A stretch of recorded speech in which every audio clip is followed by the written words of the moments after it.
জানাচ্ছি, শুভেচ্ছা এবং ধন্যবাদ, কৃতজ্ঞতা জানাচ্ছি। আমাদের নেত্রী দীর্ঘ বহুদিন ধরে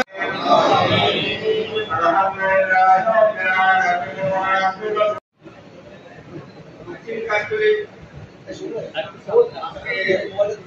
চৌধুরী জামে মসজিদের আজ থেকে মাহফিলের যারা আয়োজক, এই মসজিদ কমিটির প্রেসিডেন্ট সেক্রেটারি সহ যারা রয়েছে, সর্বপ্রথম আমি তাদেরকে ধন্যবাদ জানাচ্ছি আমার প্রাণপ্রিয় নেতা থেকে। কারণ অত্যন্ত পরিশ্রম করেছে, আজকে দুজনের টাকা থেকে দু একজনের নাম না বললে নয়। আমাদের ওয়ার্ড কমিটির কাপড় যুবদলের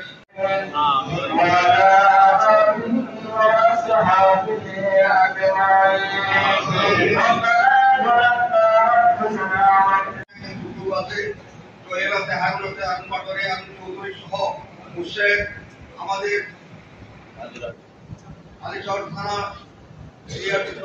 নাজিম ভাই সহ এখানে আমাদের আলমির আহমদ, আমাদের 12 নম্বর ওয়ার্ড বিএনপির সাবেক সিনিয়র সভাপতি সরকার, আমাদের 12 নম্বর ওয়ার্ড বিএনপির সাবেক সাধারণ সম্পাদক